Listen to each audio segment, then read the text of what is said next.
चीज मुझे रियलाइज तब हुई कि जब मैंने ये देखा, बिकॉज हम भी बैक बेंचर एसोसिएशन से बिलोंग करते हैं, तो मैंने ये देखा कि जो हमारी टॉपर थी और जो मैं थी, हम लोगों को जॉब इकट्ठे मिली है, तो फर्क तो ना पड़ा ना, है ना। तो जिंदगी की जो भागदौड़ है ना, उसमें ग्रेड्स, उसमें नंबर, उसमें जीपीए, ये एक बस फेज होता है।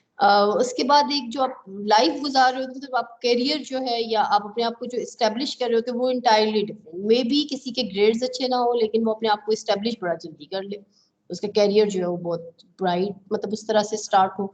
मे बी एक स्टूडेंट बहुत अच्छा हो, लेकिन वो रिसर्चर अच्छा बिल्कुल भी ना हो। मैंने बहुत अच्छे अच्छे स्टूडेंट्स देखे हैं जिनकी रिसर्च बिल्कुल नहीं कर सकते, रिसर्च में उनका टेम्परामेंट मतलब लाइक चलता ही नहीं है दिमाग, ये वाली चीज है ना।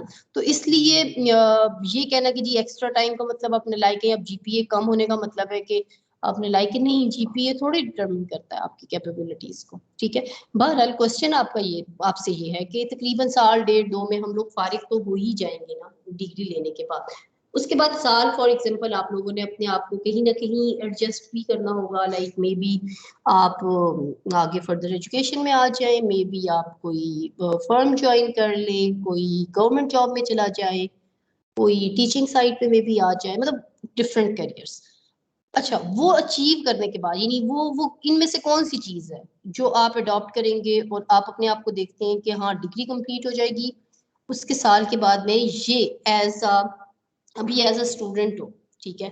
सो 3 साल के बाद आपको हम किस कैरियर से, लाइक नाम तो होगा ना, प्रोफेशन किस तरह से पहचानेंगे कि आप क्या कर रहे हैं, आप अपने आप को क्या इंट्रोड्यूस करवाएंगे कि राइट नाउ आप डिग्री कर रहे हैं, 3 साल के बाद आप अपने आप को कहाँ पे देखते हैं। चैट बॉक्स के अंदर आपने मुझे इसके रिप्लाईज जो है वो अब आप देने हैं, ठीक हो गया। ओके, वेटिंग, जी बिल्कुल, मैं आपका वेट कर रही हूँ कि आप लोग खुद को कहाँ देखते हैं। और मैं अगर अपने बारे में सोचूं तो मैं कहाँ देखती हूँ, आई थिंक पोस्ट डॉक के लिए सोच रही हूँ अभी ना, कि पोस्ट डॉक कर लिया जाए तो अगले 3 एक सालों में तो मुझे कर ही लेना चाहिए वैसे। तो मैं तो इस तरह का कोई प्लान कर रही हूँ कि पीएचडी कर लिया, चलो पोस्ट डॉक के बारे में सोच रही हूँ कि पोस्ट डॉक कर लिया जाए। तो आप लोग क्या सोच रहे हैं कि क्या करना है? Masters in nano robotic, very good. कहाँ से बेटा? पाकिस्तान में तो मेरे ख्याल में नहीं हो रहा ना, या पाकिस्तान में हो रहा है?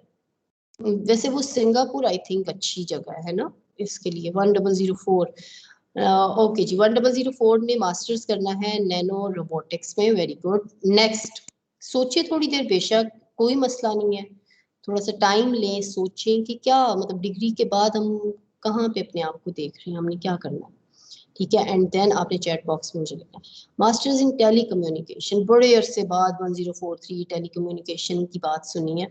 अच्छा है। मास्टर्स फ्रॉम जर्मनी, यस, ये भी अच्छा है, पता है जर्मनी में बिल्कुल अप्लाई करें आप। लैंग्वेज बैरियर ज़रूर होता है, बट बहुत सी यूनिवर्सिटीज़ ऐसी हैं जिसमें ना आप जो मीडियम ऑफ इंस्ट्रक्शन है वो इंग्लिश ही है। लाइक लोकल से बात करते हुए आपको प्रॉब्लम होगी, बट ओवरऑल ना लाइक क्लास लेक्चर्स में और इन चीज़ों में बहुत अच्छा है। लाइक इंजीनियरिंग का, इलेक्ट्रिकल का तो मुझे नहीं आइडिया, सॉरी। मैम आप रोल नंबर वाइज अगर पूछ लें बेहतर पूछती नहीं होगा? जाऊं, अच्छा चलो। वो पता है बच्चे बहुत टाइम लगाते हैं ना माइक खोलने में, तो मुझे होता है लिख के जो चीज मुझे समझ ना आए उससे कह देती हूँ कि आप जो है वो अपने आप को अनम्यूट करें। चले, मैं बीच में आपको की पार्टिसिपेशन डालती हूँ थ्रू वॉइस, ठीक है। ओके, मास्टर्स इन ऑटोमोबाइल इंजीनियरिंग, ये बड़ी जरूरी है भाई, ये भी होनी चाहिए। अच्छा, सबने पढ़ना है, सारे पढ़े लिखे हमारे बच्चे आगे भी पढ़ेंगे, अभी भी पढ़ रहे हो, ओके गुड। मास्टर्स इन नहीं ma'am, IT or computer science from Finland, Finland बड़ा अच्छा है भैया, ऑस्ट्रेलिया। ओके दानियाल, आप कुछ कह रहे हैं? हाथ खड़ा कर दें जिन्होंने लिखना नहीं है, जिन्होंने बोल के मुझे बताना है, एक्सप्लेन करना है, तो रेज हैंड, मैं फिर उनको कह दूंगी, ठीक है। मास्टर्स इन आईटी, अच्छा ये हो गया। नेक्स्ट बच्चे क्या सोचते हैं बेटा, क्या करना है 3 साल के बाद, अपने आप को कहाँ देखते हैं? पुलिस पे है 1038, पुलिस में किस तरह, सीएसएस का तो नहीं इरादा? यूजली बच्चे ये भी कहते हैं हम सीएसएस कर लेंगे फिर पुलिस को ज्वाइन करेंगे। मास्टर्स इन इंटरनेशनल रिलेशन इंशाल्लाह। 1068, आप अपना माइक जो है वो अनम्यूट करें ना। 1068, मास्टर्स इन आईआर, यस। क्यों करना है भैया आईआर में? इलेक्ट्रिकल इंजीनियर और आई मतलब इंजीनियरिंग का और आईआर का क्या रिलेशनशिप बन रहा है? मैम आईआर मेरा अपना शौक था तो इस वजह से उसे कैरी ऑन करूं। ठीक है, तो फिर इसमें क्यों आए? शौक उधर था तो? पेरेंट्स का शौक। आहा, ये मेरा भाई है। लेकिन पता है क्या हुआ फिर? मेरा मास्टर्स इन आईआर हुआ नहीं था। मेरे फादर ने एग्जैक्टली मुझे कहा कि आप मुझे एमएससी मैथ्स की डिग्री दे दे, एक दिन मुझे आप इधर मेरे हाथ में वो डिग्री रखो, अगले दिन मैंने परमिशन लेटर तुम्हारे हाथ में देना है आईआर में मास्टर्स का। लेकिन वो मैंने डिग्री तो उनके हाथ में रखी, दोबारा आईआर के लेटर के लिए मैं उनके पास गई नहीं आज तक। बंदा कहता बस ठीक है जाने दो। तो आप अगर पैशनेट हो तो वेरी गुड, होना चाहिए। तो मैंने भी आईआर को बड़ा स्ट्रांगली जो है ना वो मैं गई थी इसके लिए कि नहीं मुझे आईआर में मास्टर्स, इसलिए मैंने आपसे कहा कि जी बताएं। तो हम मतलब कहते हैं ना सेम सेम, कोई फर्क नहीं पड़ता। मैं अगर टीचर हूँ, आप स्टूडेंट हैं, ठीक है, तो गुजरे हुए हम एक ही वो फेज से हैं। मैं मास्टर बीएससी के बाद, लाइक मैंने बीएससी की थी, मैं बीएस नहीं है, तो मैंने कहा था कि मुझे आईआर में मास्टर्स करना है, तो नहीं परमिशन मिली थी। और आप जो है वो एफएससी के बाद आई थिंक आपने कहा होगा कि मैंने जो है वो आईआर में जाना है, तो नहीं परमिशन मिली। It's yes okay. वैसे कायद आजम यूनिवर्सिटी बड़ा अच्छा करवा रही है, उसमें ना एडमिशन अगर मैम। होता। हाँ वो भी बहुत अच्छा है, बिल्कुल। वहाँ वहाँ पे भी मैंने, हाँ बिल्कुल एयर के बिल्कुल साथ है ये जो। अच्छा जी, I am seeing myself as a businessman, very good, बिल्कुल ठीक है। Zaryab in next few years, मेरा एक और स्टूडेंट था कॉमसेट्स में, जरियाब, वो भी बीबीए का था। और वो उसने पता है अपना कोई काम स्टार्ट किया हुआ था, लाइक वो बीबीए कर रहा था और मुझे बताया करता था ऑन एंड ऑफ अपने काम के बारे में कि वो कोई ऑनलाइन ही काम करता था। और वो कहता था कि मैम मेरे पास ना लाइक 3-4 क्लास के ही स्टूडेंट्स थे, हम लोगों ने मिलके किया और बहुत अच्छा चल रहा है। लाइक मुझे वो स्टूडेंट बड़ा इस मामले में बड़ा पसंद था कि उसने ना ये नहीं दिया कि मैं पढ़ने के साथ अब पढ़ाई खत्म करूंगा तो कुछ करूंगा, उसने साथ ही कंटिन्यू कर लिया। और उसने मुझसे पिक्स भी वो शेयर की थी अपने ऑफिस की, कि वो छोटी सी जगह पे उन लोगों ने स्टार्ट किया। तो मुझे कहता होता था कि अमेजोन से मैम लेते हैं हम, या एप्पल, जी इनका अगर बैकग्राउंड देखें तो हमसे मिलता जुलता था। तो हम मैम होप रखे ना कि हम भी इन फ्यूचर यहाँ पे होंगे। और एक और बड़े मजे की बात ये हुई बच्चे कि आई थिंक एयर में मैं पढ़ाती थी जब, तो वो बच्चों को अक्सर आप डांटते हुए कह देते हैं निकम्मो, होना कुछ नहीं है, इस तरह पढ़ रहे हो, इस डिग्री के बाद भी कुछ नहीं मिलना। समटाइम्स हम बच्चों को डांट डपट कर रहे होते हैं। तो जॉब नहीं है, अनएम्प्लॉयमेंट है, ये नहीं बच्चों को डराना कि पढ़ें और सीरियस हो और स्टडीज की तरफ ध्यान दें। तो वो एक बच्चे का मुझे मैसेज आया अभी कुछ अर्सा पहले, और उसने मुझे कहा कि मैडम आपकी स्ट्रॉन्ग किस्म की जो है ना कि जॉब नहीं मिलेगी नहीं मिलेगी को मैंने सीरियस लिया है और मैंने अपना बिजनेस स्टार्ट कर लिया है। सो आई एम बिजनेसमैन। तो ये चीज भी अच्छी है बिल्कुल। And I would continue my studies, I will be doing MBA. Good luck. Okay ma'am, बस पढ़ना नहीं है 1074, तो फिर क्या करना है? ठीक है पढ़ना नहीं है, एक चैप्टर क्लोज होगा, लेकिन कुछ ना कुछ तो करना है ना, तो वो क्या करना है वो मुझे बताएं 1074। एनी हाउ बाकी लोग कहाँ हैं? हैंड रेज कर लें और मुझे बता दें, या फिर मैं रैंडमली किसी से खुद ही पूछ लूं। दौलत में डूबना चाहता हूँ है? दौलत में डूबना नहीं, अब ये this is non serious type of thing ना। बिल्कुल बहुत अच्छी बात है, लेकिन आएगी कैसे? ठीक है ना, और विद इन 3 ईयर वो तरीका वो क्या होगा? ठीक है ना, वहां तक पहुंचने की एक राइट डायरेक्शन वो चाहिए ना। बिल्कुल, ये तो गोल बता दिया कि ये होगा। मैं पूछ रही हूँ वहां तक पहुंचने के लिए जो काम करना है वो बताएं, वो कैसे होगा? मास्टर्स फ्रॉम अब्रॉड, बिल्कुल ठीक है। इलेक्ट्रिकल में चाइना में भी करवा रहे हैं, पीएचडी बड़ी अच्छी हो रही है। उसके अलावा भी लाइक जर्मनी में जैसे ऑप्शन है, गुड ऑप्शन है। Working on artificial intelligence in an organization, बिल्कुल ठीक है। आर्टिफिशियल इंटेलिजेंस बहुत अच्छी फील्ड है, अब तो पाकिस्तान में थोड़ा बहुत स्टार्ट हुआ है इस पे काम, लेकिन इसके लिए भी अगेन अगर आप बाहर जाके एक आध डिग्री ले लेंगे ना एमएस की या इस तरह से, तो वो आपका एक्सपोजर हो जाएगा। अब जो लोग पढ़ना चाहते हैं कोशिश बेटा करना कि एक आध डिग्री जो आपकी एमएस की है फॉर एग्जांपल, वो अगर बाहर से कहीं से भी हो जाए तो बहुत अच्छी बात है। अदरवाइज अगर बीइंग सीनियर अगर आप मुझसे पूछते हैं तो मैं यही आपको कहूंगी कि पहले अपने आप को इस्टेब्लिश करो इन द सेंस के फॉर्मल एजुकेशन आपकी बीएस हो गई। अब आप अपनी जो एजुकेशन है उसको अगर समझते हो बहुत जरूरी है तो फिर तो फुल टाइम रखो, अदरवाइज अपनी जॉब को पहले कर लो करियर को जो आपका होगा, और एजुकेशन को उसके साथ पैरेलल कर लो, ठीक है ना। जब आप थोड़े बड़े होते हैं तो फिर रिस्पॉन्सिबिलिटीज भी बड़ी लेनी चाहिए ना। तो जो चीज मैंने नुकसान उठाई, यानी इतना पढ़ने के बाद फिर जॉब में आई, मैंने खैर साथ साथ जॉब की थी लेकिन उस तरह से नहीं की। लेकिन आप लोग, अब मैं देखूँ तो मैं कहूँ वो ज्यादा सक्सेसफुल चीज होती है कि आप अपने करियर बीएस करें या एमएससी की, फिर आप अपने करियर पे थोड़ा सा ध्यान दें एंड देन आप अपनी कंटिन्यू को जो स्टडी है उसको दोबारा से कंटिन्यू करें, तो वो भी एक अच्छा कॉम्बिनेशन बन जाता है। बहरहाल आपकी अपनी चॉइसेस हैं और बहुत अच्छी हैं।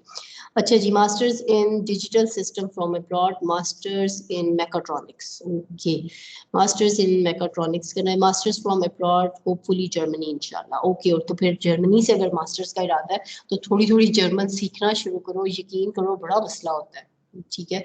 तो इसलिए थोड़ी सी जर्मन काफी जगहों से सिखाई भी जाती है, इंटरनेट से कोई ऐसे फोरम्स ज्वाइन कर लो कि थोड़ी बहुत आपको ना नो हाउ जर्मन की जरूर हो। जैसे वो लोग तमाम जो जर्मनी जाना चाहते हैं वो अपनी लैंग्वेज के ऊपर थोड़ा सा ध्यान, मतलब जर्मन सीखने की तरफ आप पार्ट टाइम जो है ना, जिसे कहते हैं ना फारिग टाइम में यूट्यूब पे ड्रामा देखने की बजाय, या ये जो हमारे बच्चे हैं वीडियो गेम्स खेलने की बजाय, तब उसकी हॉबी क्या है, सारे गेमर वीडियो गेम्स इस तरह की आती थी। अब मैंने ये देखे gaming technology engineering from Korea, that's good, ये बिल्कुल सही चल रहा है बच्चा 1061।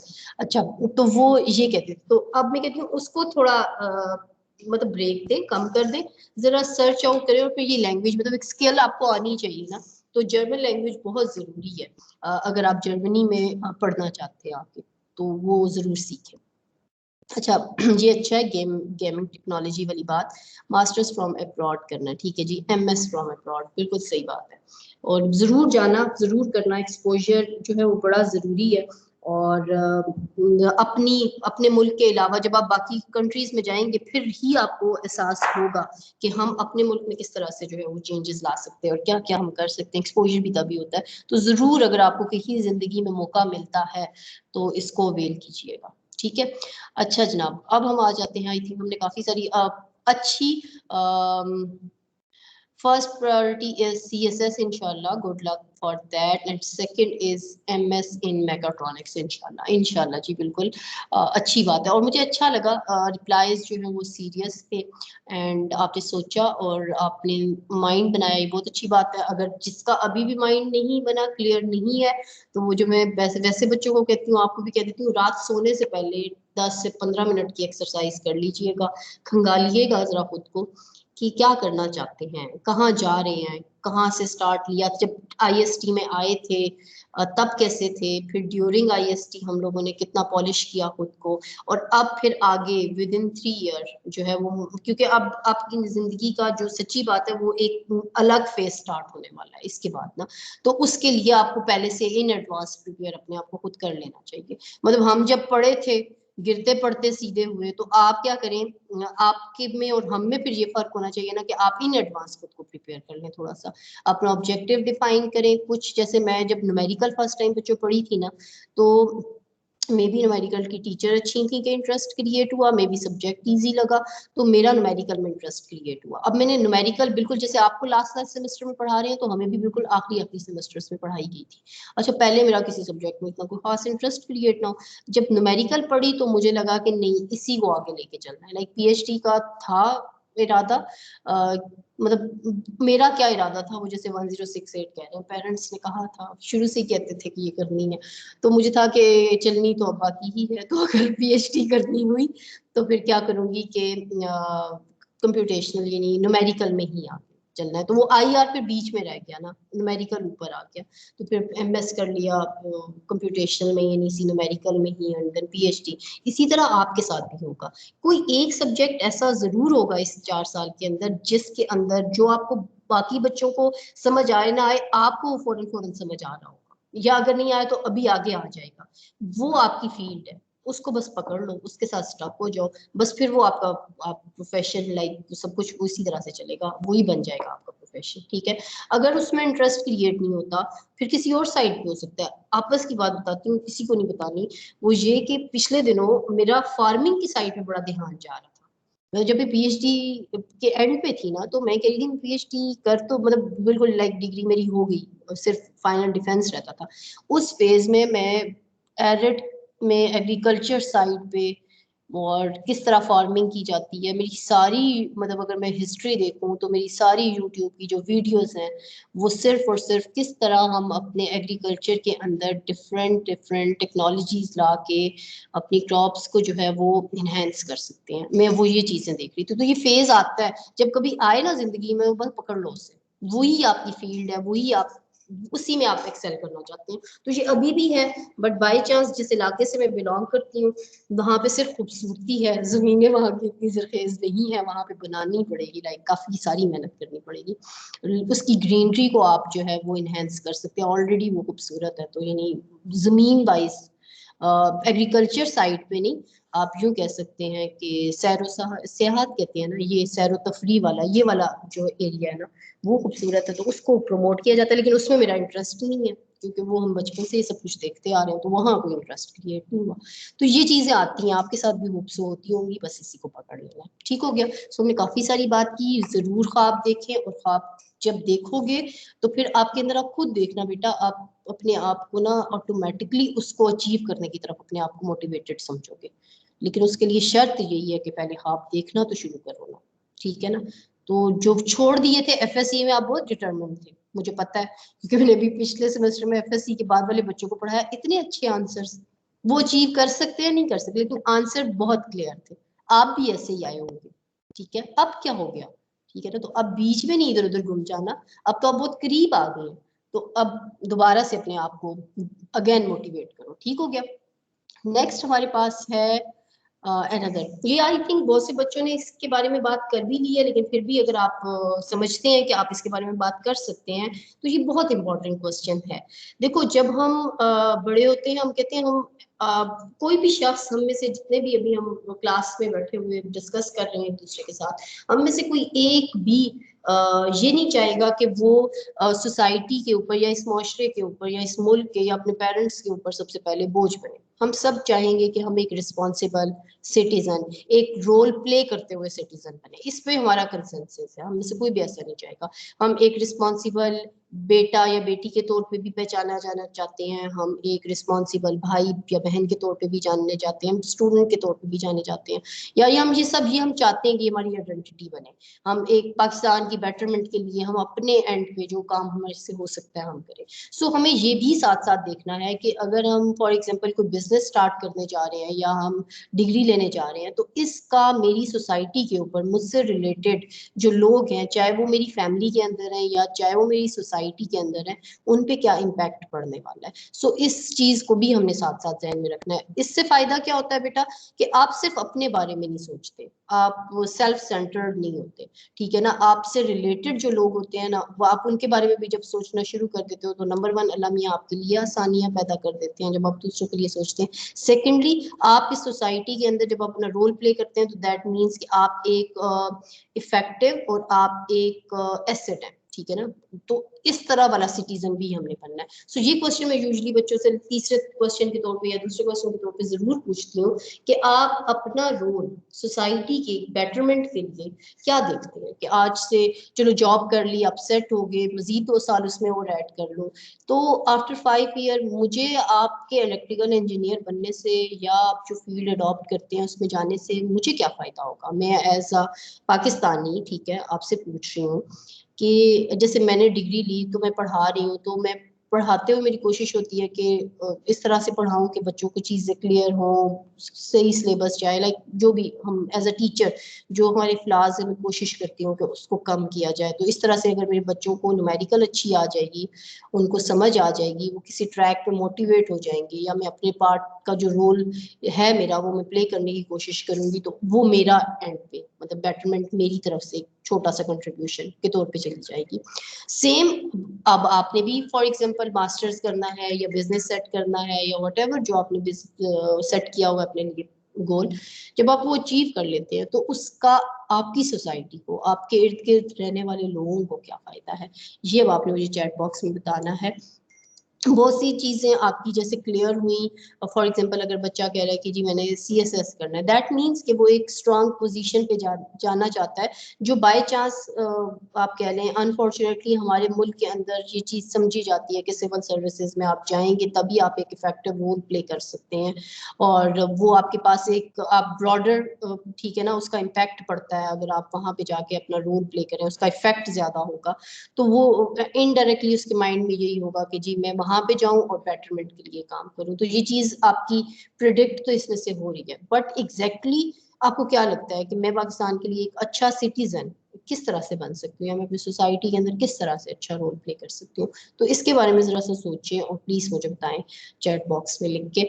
मैं पढ़ना चाह रही हूँ कि हमारे जो स्टूडेंट्स हैं वो अपने बारे में नहीं बात सोच रहे, सिर्फ वो अपने इर्द गिर्द लोगों के बारे में कैसे सोचते हैं, ठीक है ना, तो हम उसको भी साथ साथ लेके चलेंगे। सो आप अपना रिप्लाई जो है वो भेजिए। मीनवाइल अगर किसी बच्चे ने करना है हैंड रेज, लाइक डिस्कस करना चाह रहा है, तो भी वो मुझसे पूछ सकते हैं, ठीक है।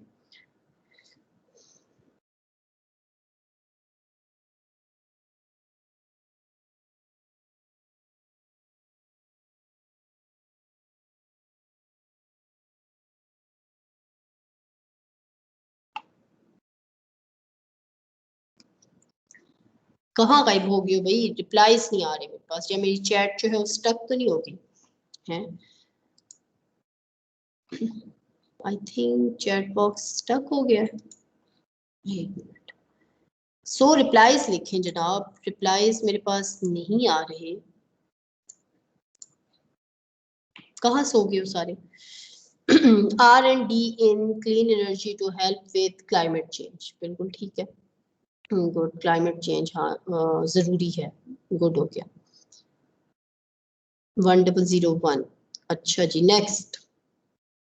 क्या करना है, फायदा क्या होगा? मसलन आपने अब्रॉड से फॉरेन डिग्री लेके तो आ जाएंगे, फिर उससे हमें आगे क्या फायदा होगा सिवाय इसके कि जी बाहर से पढ़ के आया हूँ। इसके अलावा, सिवाय इसके कि जो मैम हमारे लोकल पाकिस्तानी है वो कहेंगे देखा हमें फॉरेन डिग्री को जॉब पे रख लिया है, इसके अलावा क्या होगा? हाँ जी बताएं। 1055 जी बेटा। मैम जिस तरह मैंने आर्टिफिशियल इंटेलिजेंस का लिखा है, तो इस तरह के सेंसर्स तैयार करना जो कि काफ़ी हेल्पफुल हो सकते हैं। अब फॉर यस। एग्जांपल पानी ज़ाया होता है काफ़ी खेतों में, मतलब पौधों को चाहिए नहीं होता और बिल्कुल। किसान उन्हें दे रहे होते हैं। तो इस टाइप का सेंसर बनाना कि वो इंडिकेट करे कि पौधों को पानी चाहिए या नहीं चाहिए, बस इतना ही चाहिए था। तो मतलब इस तरह का ये फायदा सेंसर्स होगा, और भी काफ़ी, तो सारा का सारा आर्टिफिशियल इंटेलिजेंस का मतलब मुआशरे को ही फ़ायदा हो। बिल्कुल सही हो गया, बिल्कुल ऐसा ही है। और बड़ा अच्छा मतलब ये काम है, अगर आप इसको कंटिन्यू करते हो तो यकीन करो बड़ा अच्छा रोल प्ले होगा। बिल्कुल ऐसा ही है, गुड। नेक्स्ट। ओके हम अपना रोल प्ले करेंगे अनएम्प्लॉयमेंट सोसाइटी से दूर करने के लिए। हाँ बिल्कुल कर सकते हैं, जॉब अपॉर्चुनिटीज जब प्रोड्यूस होंगी तब। फॉर दैट आई थिंक ज़्यादा यही है कि वो आप अपना काम स्टार्ट करें तो आप खुद भी एम्प्लॉयड हो जाते हैं और आपसे फिर रिलेटेड लोग भी हो जाते हैं, तो इस तरह से भी ठीक है ना।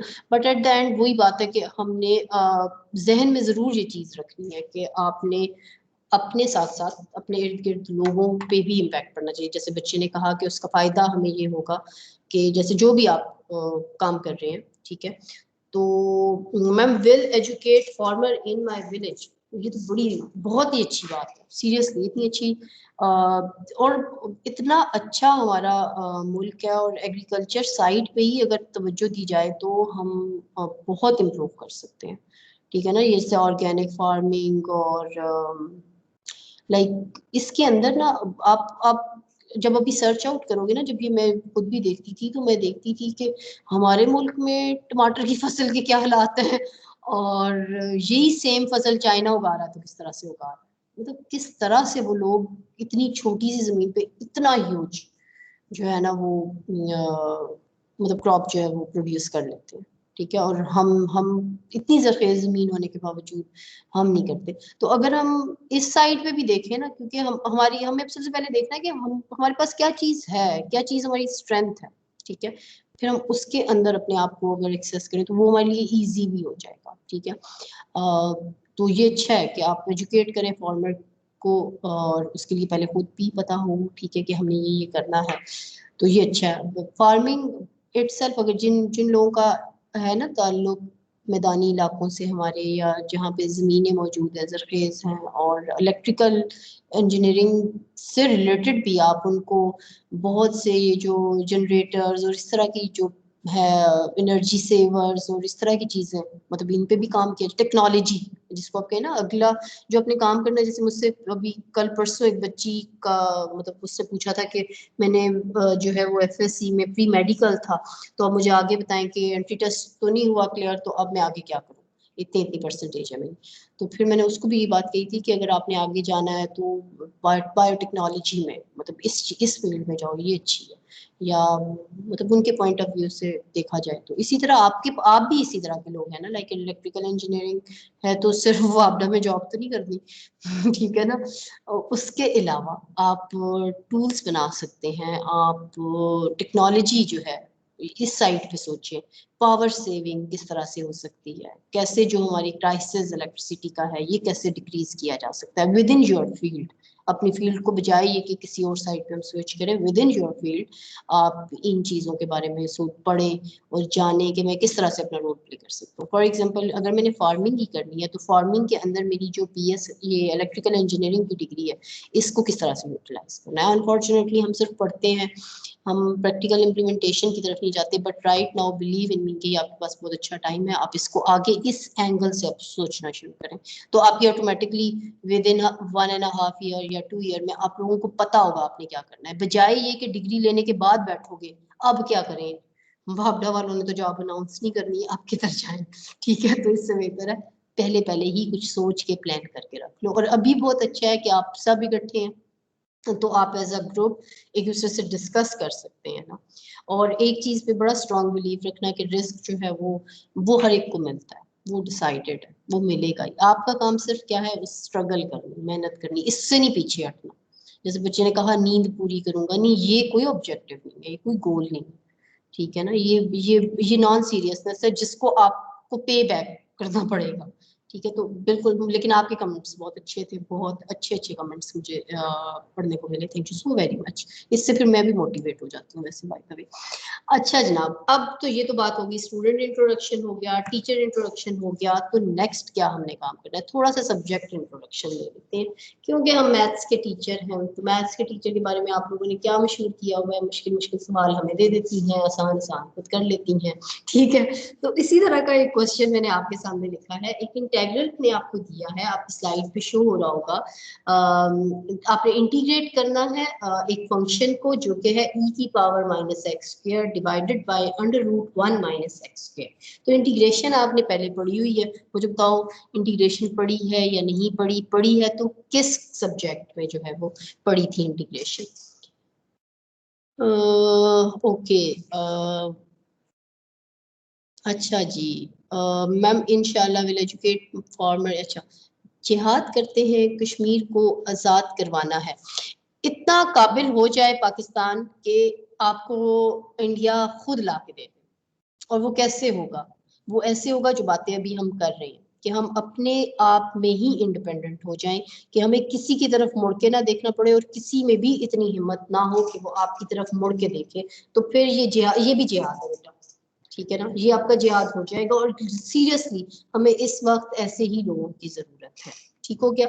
तो आपने क्या करना है, बहुत अच्छी मोटिवेशन है कि कश्मीर कास्ट के लिए काम करना है। सो कश्मीर कास्ट के लिए being student of an electrical engineering, ठीक है, क्योंकि जो जिहाद अभी तक हो रहा है उससे तो, जो जिस तरीके से हो रहा है उससे तो अभी तक हमें कुछ मिला नहीं है। तो जरा डिफरेंटली सोच लेते हैं कि कोई और तरीके से जो है वो अपने भाइयों का या बहनों, जो हमारे भाई बहन है कश्मीर में, उनके लिए कैसे हेल्पफुल हुआ जाए। अभी भी वंस आप अपने मुल्क को आगे लेके चलो, जैसे आपके सामने डेवलप्ड नेशंस हैं, जितना स्ट्रांगली प्राइडली वो खड़े होते हैं, मतलब जो एक अनडेवलप्ड आप कह लें या डेवलपिंग नेशन है, वो उतना उसके सामने स्ट्रांगली नहीं खड़ी हो सकती है।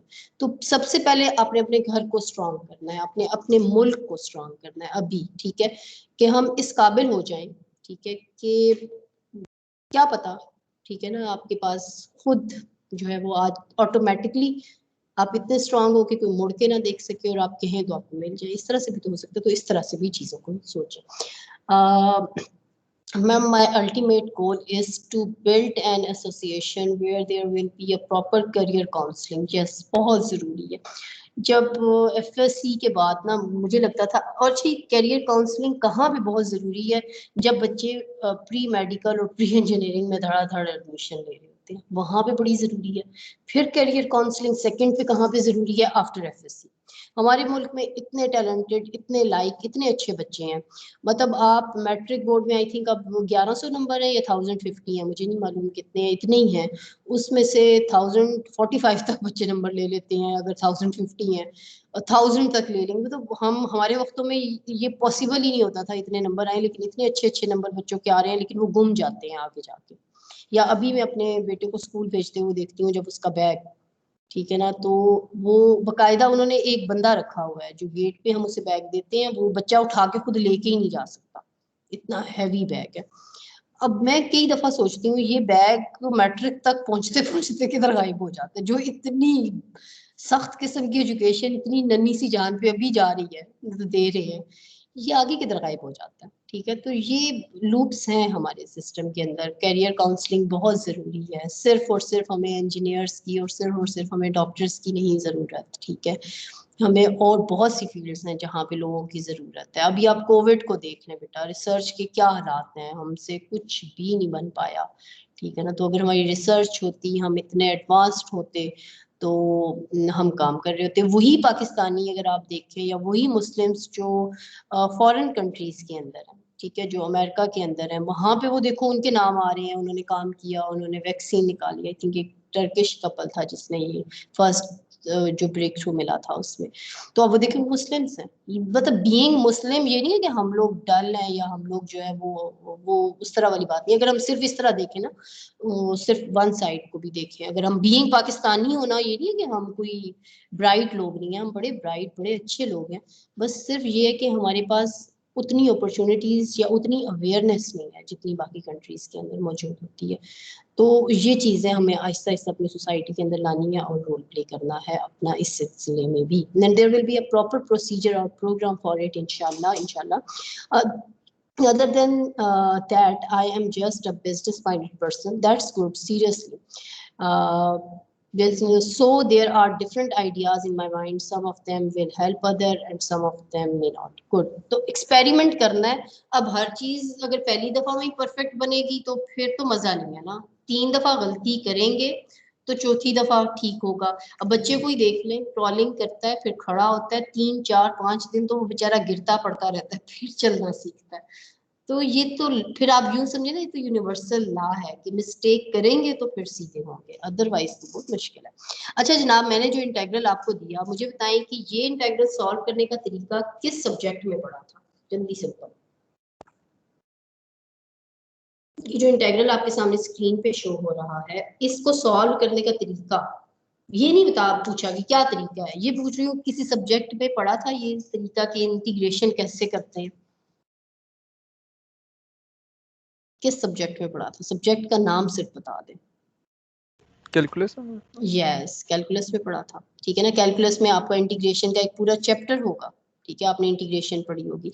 अच्छा, अगर आपने कैलकुलस में ये पढ़ा था, इस पे हमारा इत्तेफाक है, कैलकुलस में इंटीग्रेशन की कोई टेक्निक्स भी पढ़ी होंगी, ठीक है ना, कि आप इंटीग्रेशन करते हैं। अगर आप सिंपल इंटीग्रेशन होगी by using different formulas, then उसके बाद अगर आपका फंक्शन जो है वो डिपेंड करता है, आप उस पर चेन रूल लगाते थे, आप उसको सब्स्टिट्यूशन करते थे, और कौन कौन से मेथड थे, लाइक टेक्निक्स डिफरेंट जो इंटीग्रेशन में आप यूज करते थे, कुछ याद होंगे, दिनों की बात है, तुम्हें याद हो कि ना याद हो, याद आएंगे। By parts. Yes, integration by part एक टेक्निक है जिससे हम इंटीग्रेट करते हैं फंक्शंस को, और कोई और किसी और को कोई और याद हो। Integration by part, substitution method, ये सब टेक्निक्स थी। इंटेग्रल्स को एवेलुएट करने के लिए, एक आध कोई और बता दो। वो भी बहुत एफएससी में भी थी, कोई फ्रैक्शन टाइप की थी, नाम आता था उसमें। Yes, partial fraction. Yes, partial fraction, ठीक है ना। पार्शियल फ्रैक्शन में भी आपके पास इंटीग्रल होता था, आप उसको एवेलुएट करते थे, लीनियर फंक्शन हो सकता था, क्वाड्रेटिक हो सकता था, या इवन अब अगर आपके पास कोई क्वाड्रेटिक डिग्री आपके पास है, लाइक सेकंड डिग्री पॉलिनोमियल है या इक्वेशन है, तो आप उसे क्वाड्रेटिक फार्मूला यूज करके उसका सोल्यूशन निकालते थे, ऐसे ही करते थे ना। तो ये वाला जो इंटीग्रल आपके सामने मैं शो कर रही हूँ, इस तरह का इंटीग्रल आपने एफएससी में नहीं या इंटीग्रेशन में नहीं सॉल्व किया होगा, because e raise to the power minus x तक इसकी इंटीग्रेशन करना आसान है, लेकिन ये जो x स्क्वायर है ना, इसने इसको कॉम्प्लिकेटेड कर दिया, ठीक है। तो अब अगर मैं जो आपने पहले फॉर्मूले यूज करते हुए इंटीग्रेशन की थी, इस इंटीग्रल को घर में जरा ट्राई करना, वो सारे मेथड जो आपको आते हो उनको इम्प्लीमेंट करना, आप देखेंगे आपको खासी डिफिकल्टी होगी इस फंक्शन को इंटीग्रेट करने में। कहने का मतलब ये है कि जो आपके पास मेथड्स मौजूद होते हैं, जरूरी नहीं होता कि वो हर टाइप ऑफ प्रॉब्लम पे इम्प्लीमेंट हो सके। सही हो गया?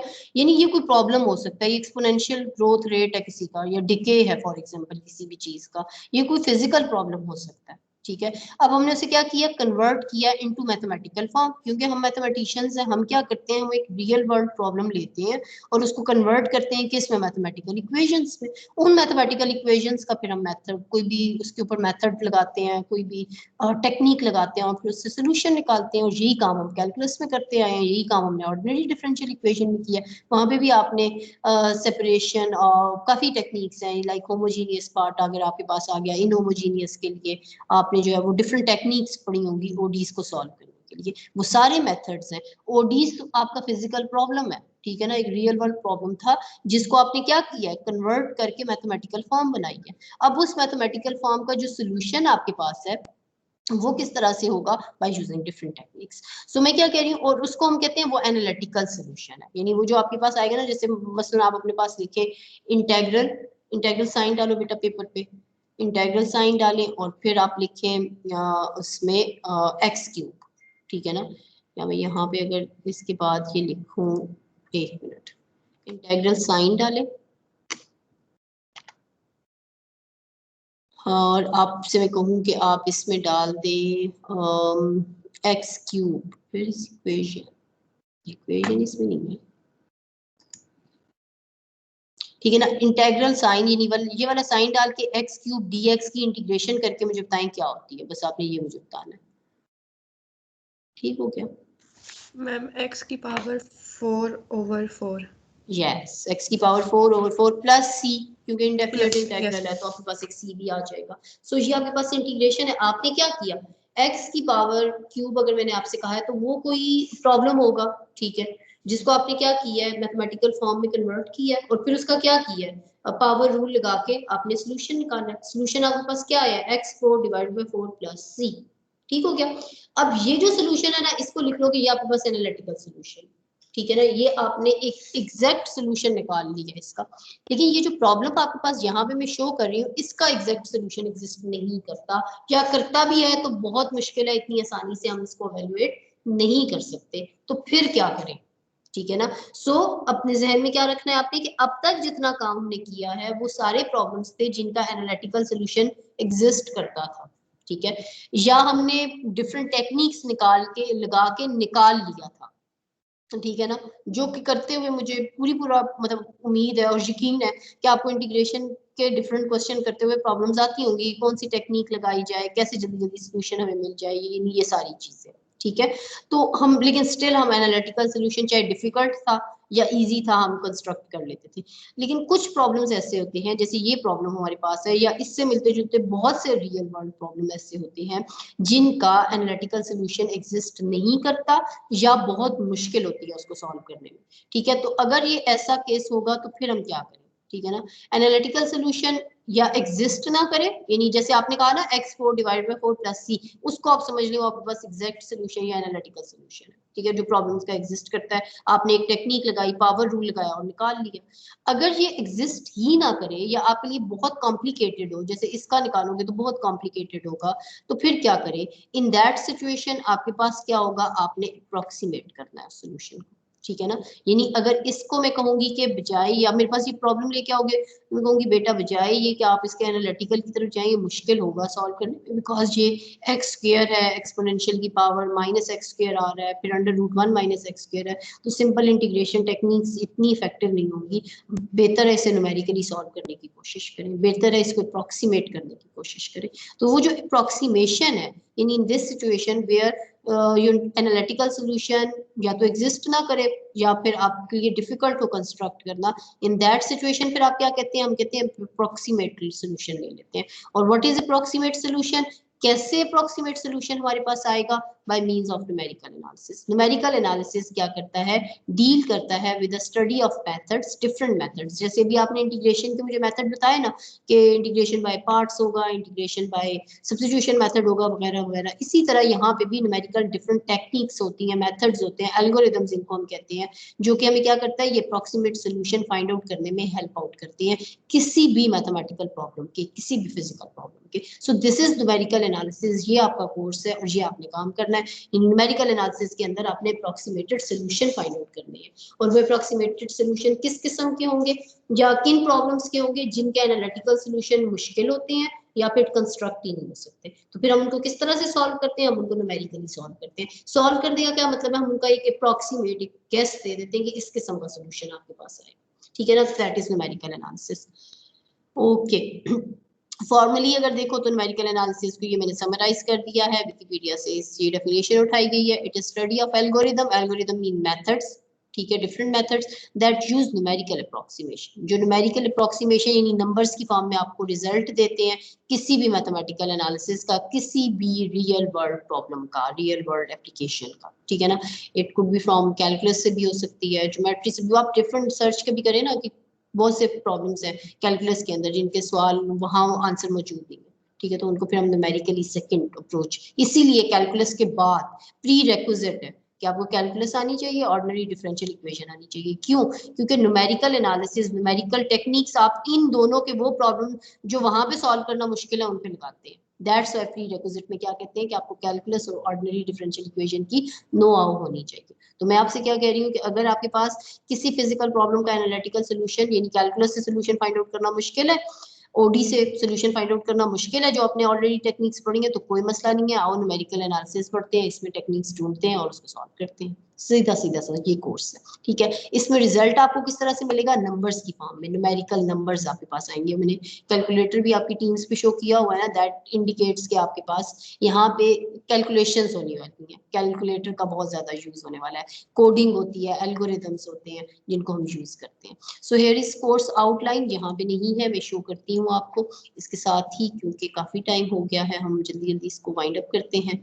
और मैं आपके साथ शेयर करती हूँ आपकी कोर्स आउटलाइन एक दफ़ा, बाकी मैं ये MS टीम पे भी शेयर कर लूँगी, तो आप इसको वहाँ पे भी देख लीजिएगा। बट मेरे पास यहाँ पे कोर्स आउटलाइन ये, ओके, आई होप ये आपके पास शो हो रही होगी। ये है आपका लेसन प्लान, या फिर आप इसे कहते हैं कोर्स आउटलाइन न्यूमेरिकल एनालिसिस से रिलेटेड, ठीक है।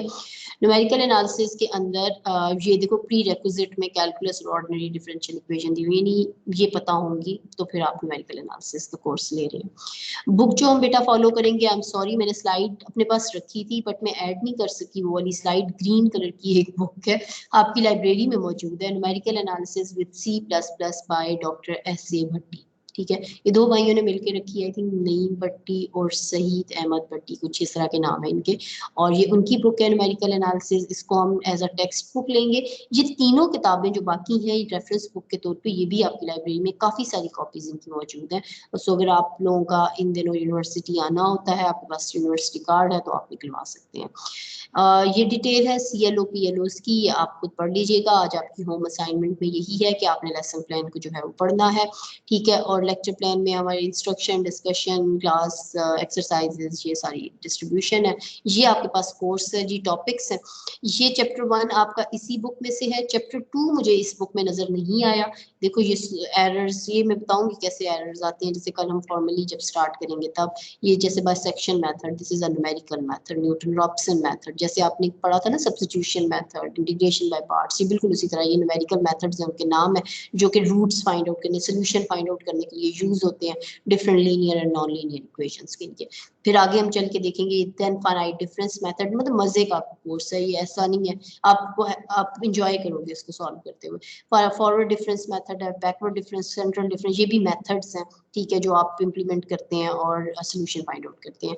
देन वही बात है कि जो क्वेश्चन इनकी डिफरेंशिएशन पॉसिबल नहीं है उनको कैसे सॉल्व किया जाए, तो न्यूमेरिकली हम यहाँ पे उनको सॉल्व करेंगे।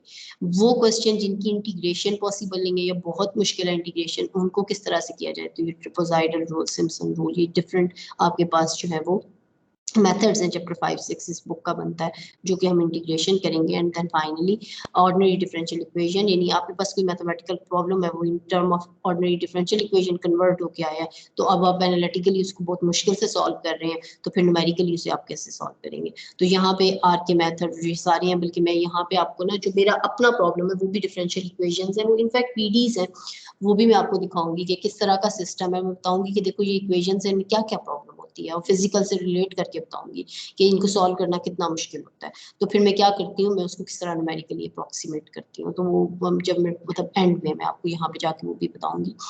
और ये है हमारे पास आपसे रिलेटेड क्राइटेरिया असेसमेंट का, यानी असाइनमेंट बेटा 5% है, क्विज़ेस 10% है, OHT 35% है और फाइनल एग्जाम 50% है, यानी ये असेसमेंट का क्राइटेरिया। नंबर ऑफ असाइनमेंट, जैसे 3 क्रेडिट आवर का कोर्स होता है तो मिनिमम रिक्वायरमेंट 3 असाइनमेंट 3 क्विज की होती है, बट इट डिपेंड्स, वो मैं आपको एक डिटेल जो है ना वो दे दूंगी सिलेबस, ये जो कोर्स आउटलाइन का एक डिटेल, जिसमें मैं आपको किस वीक में आपकी असाइनमेंट होगी, किस वीक में आपका क्विज होगा, वो इन एडवांस पता होगा। बट स्टिल बहुत से मतलब केसेस के अंदर हम लोग सरप्राइज क्विज भी लेते हैं, ठीक है, तो सरप्राइज क्विज भी आपके साथ यहाँ पे चलते रहेंगे, वो भी होंगे। और इसके बाद हम आ जाते हैं दोबारा से अपनी प्रेजेंटेशन की तरफ। एक मिनट, आपके जो क्वेश्चन होंगे आप मुझे चैट बॉक्स में लिख सकते हैं, मैं वहां से पढ़ लूंगी। और किधर गया, एक मिनट जी, अच्छा जी, तो अब मैं दोबारा से फाइनल बस वाइंड अप करते हैं आप भी। हाँ, ये कोर्स आउटलाइन हमने कर ली, उसमें हमने कोर्स को देख लिया एक नज़र, असेसमेंट क्राइटेरिया देख लिए, और फिर क्लास रूल्स फाइनली रह गए।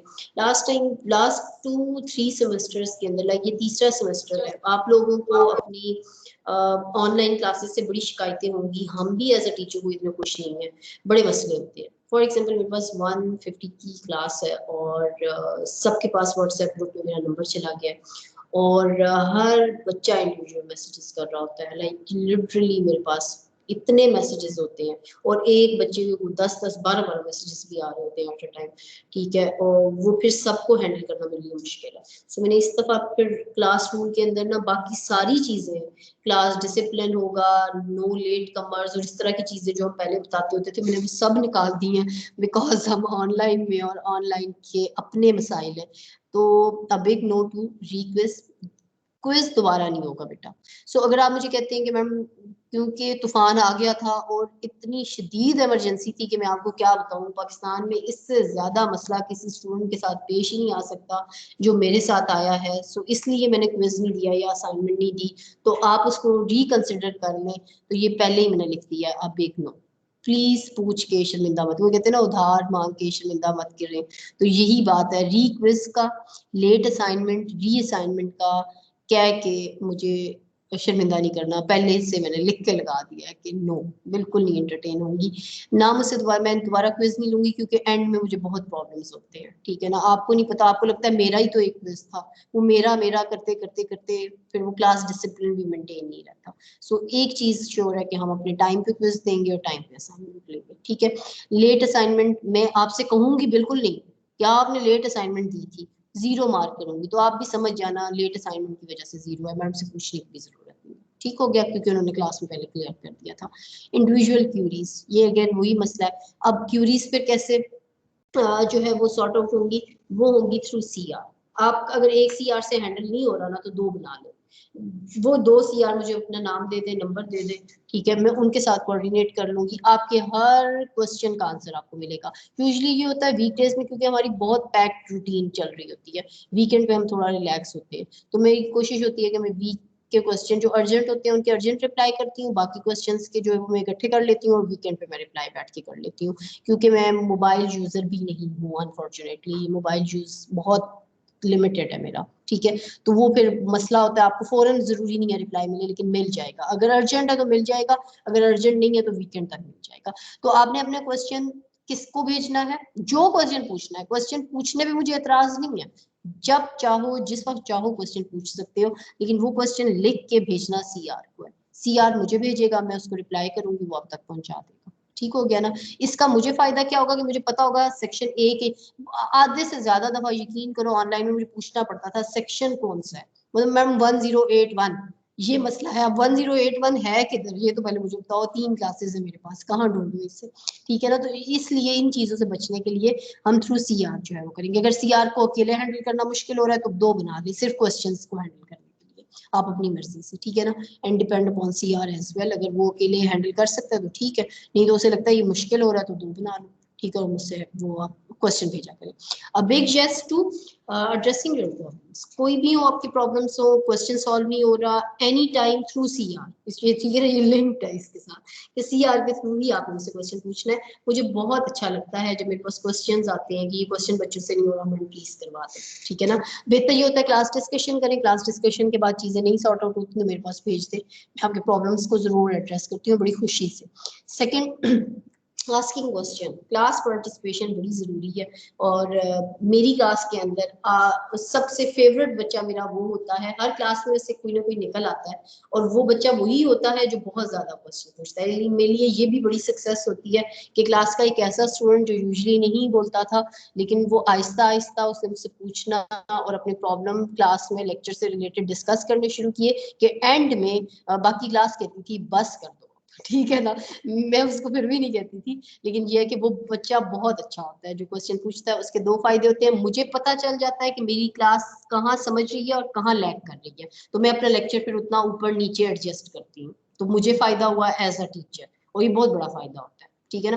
मतलब पढ़ाती जा रही हूँ, रिस्पॉन्स मुझे मिल नहीं रहा, मुझे क्या पता आपको समझ आ रही है या नहीं आ रही, तो वो एक डिफरेंस बन जाता है। आप कहते हैं टीचर ही बेकार है जी, कोई समझ ही नहीं आती, पता नहीं कहाँ का पढ़ा के चले गए। तो जब आप करते हैं ना पार्टिसिपेट, फिर टीचर को समझ आना शुरू हो जाता है, फिर वो अपना लेवल एडजस्ट करना शुरू कर देता है। तो आस्किंग क्वेश्चन का डायरेक्टली मुझे ये फायदा है, इसलिए मैं बहुत मतलब खुश होती हूँ क्वेश्चन को बच्चा पूछे।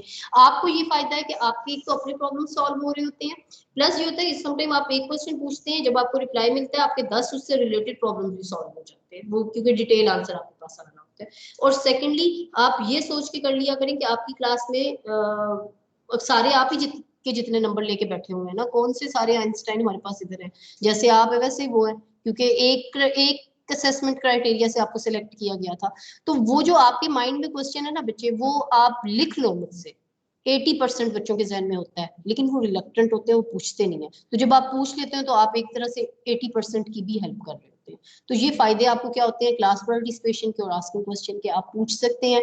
वो इसके लिए फिर मैं कहती हूँ ना कि चैट बॉक्स यूज करें, जैसे मैं कोई क्वेश्चन देती हूँ करने के लिए, फिर मैं चैट बॉक्स में चली जाती हूँ, वहाँ पे जिस बच्चे के जो क्वेश्चन होते हैं उनको हम साथ साथ एड्रेस कर लेते हैं। बाज़ औक़ात बहुत सी दफा रिपीट हो जाती हैं चीजें, रिपीट करने से आपके कॉन्सेप्ट मजीद क्लियर हो जाते हैं। सो ये वाले क्वेश्चन इनके लिए हमेशा अपेक्षा। इसके अलावा अगर आपने कोई चीज पूछनी है, बतानी है, डिस्कस करनी है, तो आपके पास पूरे के पूरे 3-4 मिनट है, जब तक मैं अटेंडेंस लेती हूँ तब तक जो है वो आप मुझसे पूछ सकते हैं। चैट बॉक्स में भी लिख सकते हैं, मैं एंड में रीड कर दूंगी, रेज हैंड कर लें। अगर आप माइक ओपन करके बात करना चाहते हैं तो भी आप कर सकते हैं। कोई भी चीज जो आपको लगता है कि इस लेक्चर में मिसिंग है, हमें मैम को ये चीजें क्लियर करनी चाहिए, तो मुझे पूछने में बता दूंगी। अच्छा,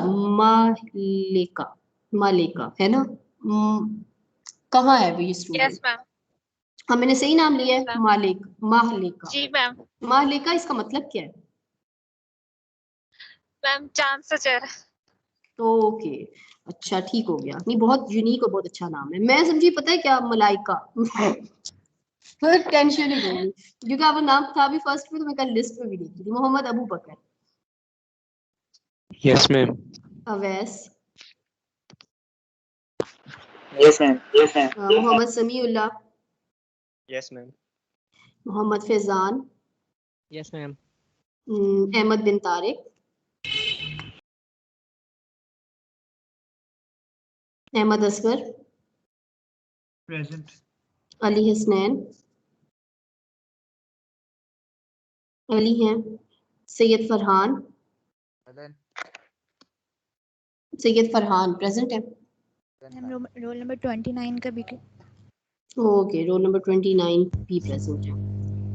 अब्दुल मोइस 1030। मैं चैट बॉक्स ओपन की हुई Present, है, ma'am. जिसको बोलने में इशू है वो वहां पे लिखते, मैं वहीं से कर लूंगी, ठीक है। जैसे Present, ma'am. 1030। Okay okay Moiz, अगर मोइस ने बोलना नहीं था तो वो वहां पे लिख देता 1030, तो भी मैं उसको प्रेजेंट कर देती, ठीक है। 1035 प्रेजेंट जी नहीं, आप वहां पे चैट में भी लिख सकते हैं। 1035 जिनके माइक वगैरह का इशू। 1033 बल्कि पहले Abdul Basit Hasan. Yes, ma'am. Okay. Yes, ma'am. Mohammad Ahmed, Bilawal I guess था। Present, ma'am. Okay, 1027 is present, ठीक, ओके, लगाई हुई है। 1023 एब्सेंट। 1040 Present.